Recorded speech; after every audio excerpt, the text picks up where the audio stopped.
这里的石头是我们以前拆老房子特意留下来的，现在要把它弄回去，拿来做一个楼梯。用这个挖机挖起来的话就特别的快了。刚开始本来是计划用人工弄的，人工弄可能弄这几十块石头就要弄个2天的时间。现在的话，像这种小一点的石头，也不好买了，所以说挑森留了一些。才几分钟的时间就已经装好10块了。就是我们家隔壁这里这个过道这里有一个楼梯，以前就一直有楼梯的，大家看到没有？然后我们修房子的时候把它打断了，所以现在重新来给它做起来，把它做来扎实一点、牢固一点。这几块石头也是以前修房子剩下来的，下面打了一点这个混凝土的垫层、沙灰，然后下面这里差不多有半米，本来就是岩石层，把它修整平整。现在是石匠越来越难找了，都是以前的老一批师傅。等他们干完这一批的话，以后几乎可能就没有石匠了。一会儿的时间就快要装满一车了，这里已经有30多块了，快40块。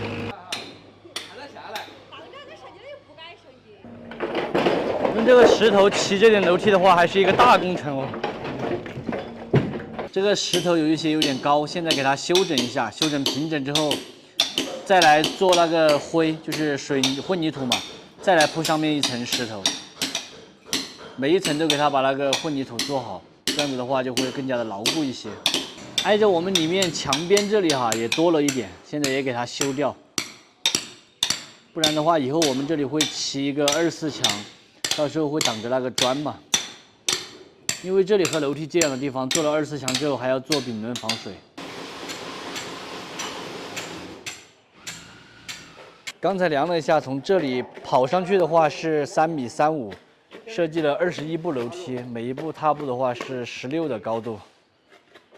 现在这石头主要是做楼梯的边，也就是保坎，把这边给保住。以后楼梯的话，等现交了那个斜板之后，用砖来砌起来就可以了。11点半下班回家吃饭了今年的这个玉米真的是长得特别的好，大家看一下。像这下面的这些玉米感觉都快成斤了一样的。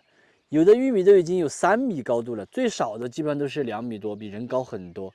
然后每一根玉米的话，最少都是结2个，还有一些是结3个玉米的，这个产量真的是特别的高。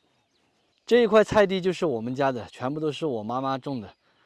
这边种的是花生，然后那里有橘子树，还种了好多的秋葵。里面的话，那个是豇豆儿。这边种的是藤藤菜，可以掐来煮面吃。这一排是种来泡的这种黄色的小美辣，然后还有好多的小番茄，长得好好哦，就是有麻雀料来抓然后今年的紫皮瘸子也是长得特别的好，我觉得我们的这个瘸子长出来全部是这种弯鸡巴拱的，不像卖的那种瘸子，全部每一个都是撑的。这边种的这个是青红小美辣，可以拿来炒宣锅腿花椒腿丁这一些。这里还有黄瓜，开了好多的花哟。昨天都摘了一份黄瓜回去炒了一个素的。这一排就是有四季豆儿，然后外面的话还有苦瓜，全部都到了站阵了，它就跟着这个站阵爬。玉米地里面种的是红豇豆儿，然后下面的话刚刚最近又点了一点豆子在这个夯坑里面。这边还有一些玉儿，到时候可以挖来烧玉儿鸡。今年因为雨水的原因，天气也特别的好，所以不管是蔬菜也好，还是其他的粮食作物也好，都长得特别的旺盛。我们家种的玉米全部是种的这种糯的白玉米，直接拿来煮着吃的，不是那一种它们产量很高的那一种拿来养鸡或者是养猪的那种玉米。